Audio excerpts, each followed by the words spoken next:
Ladies and gentlemen, in this video, we're going to take a look at the new action RPG that I feel like could very well easily be overlooked due to its lack of marketing. It's being developed by Mercury Steam and published by 505 Games. This is Blades of Fire. So let's talk story, setting, combat, gameplay mechanics, and other features this action RPG is bringing to the table. And if you enjoy what you see here, consider hitting that like button and subscribing to keep up to date on all the games you're not going to want to miss. Blades of Fire is available now on Epic Games, PlayStation 5, and Xbox Series X and S. The story takes place in a fantasy world filled with mystical creatures. We're going to be playing as Erin Delara, with our goal being to seek out the evil queen of these lands, because after she rose to power, she casted a spell that turned steel into stone, rendering most weapons useless against her and her army in the attempts to take over. Erin inherited one of the 7 great hammers of the Forgers, who are an ancient race of giants that have all gone extinct. With this hammer, we're able to forge special weapons to help us make our way across the land to take on the Queen and her forces with the help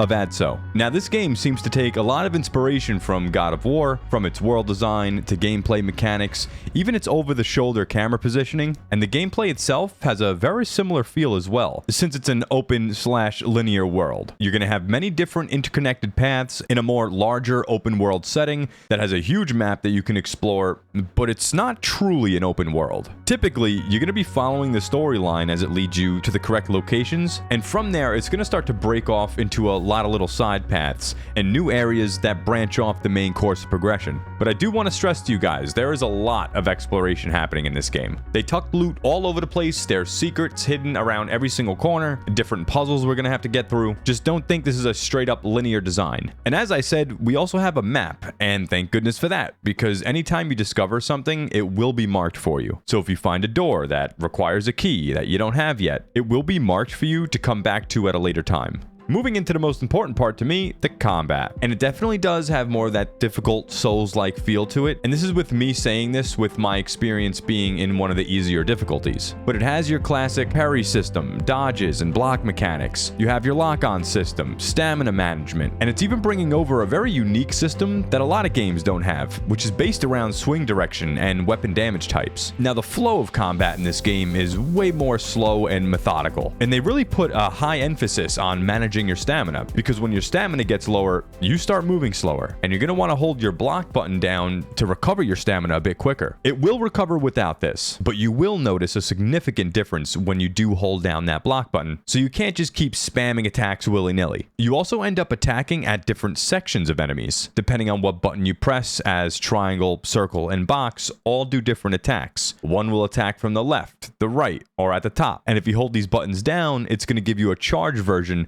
of these attacks, which of course will take more time to dish out that damage. So the big difference with this game and its combat comes into play where specific enemies will be resistant to not only specific weapons, but they're going to have armor on different parts of their body, or even change stances during combat, making it so you really have to target their weak points in order to do damage and bring them down. But what you really need to put your focus on is using the right weapon on the right type of enemy that you're facing. We have our slash, blunt, and pierce damage types, and a lot of the enemies are weak or strong to these damage types. So with that being said, you're able to have up to 4 different weapons equipped at once. And you're going to want to have a variety of these different weapon types on you, so you're able to swap around to the appropriate weapon depending on the enemy you're facing. Some enemies are completely immune to damage if you're using the wrong weapon type, so there's a huge focus on figuring out what weapon to use and when to use depending on what you're going up against. The next piece of the puzzle that's mixing things up even further is that there are stances in this game for certain weapon types, and not all the weapons have this. But for example, if you have a sword, you could slash or you could poke, and the same thing with a spear. So there's different stances to swap the damage type, so if your enemy is resistant to pierce damage while you're using a spear, you don't have to completely swap the weapon itself. You could just swap the stance while still using your spear to get that slashing damage. This is going to give us a bit more choice, since we don't always need to just swap weapons all the time. We can try and stay with that same weapon that we like playing with and just swap the stances instead. And that's just the start to a very expansive weapon system, because there's no weapons that drop in this open world in terms of loot. And this brings me right along to the crafting system, as you have to craft the weapons that you're using. In order to craft your weapon, you need to go to the forge, and this can be considered your hub or your home base. At the forge, you could pick what type of weapon you want to make, and this is honestly a massive system. You literally have the opportunity to craft your weapon from scratch. You decide everything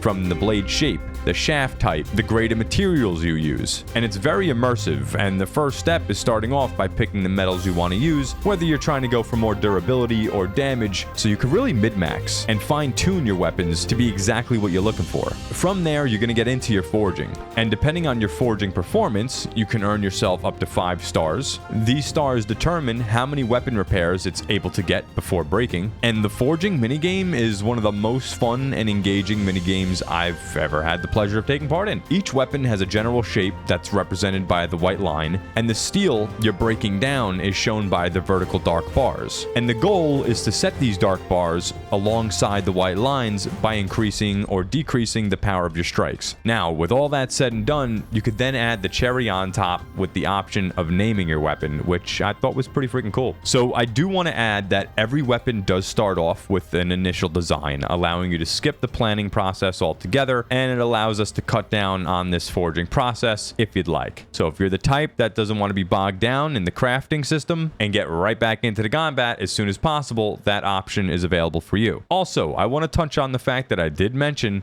weapons do break. But I want to be crystal clear here with everyone. I wasn't as bothered by how often these weapons broke, especially comparing it to how I felt in Zelda Breath of the Wild. Any and all of our weapons in this game last through tons and tons of combat encounters, and can be sharpened over and over again to maintain their damage. The frequency really does feel perfect here, and it could even be further tuned depending on the metals that you choose to use when you're crafting your original weapon. I truly hate weapon durability systems in my action RPG games, and I promise, in this game, it's really not that bad. In terms of loot and character progression, your loot's not going to be rewarding you with the typical armor, trinkets, weapons, or stats, but you're going to be finding things that progress your character by giving you more stamina chunks or health chunks. Again, kind of like how God of War went about it. All in all, so far, this game has been very fun to play, and I definitely recommend you giving it a go. By the way, I stream every Tuesday, Thursday, so feel free to stop by, and if you have any questions or comments, leave them down below, and I will see you in the next one. Toodles!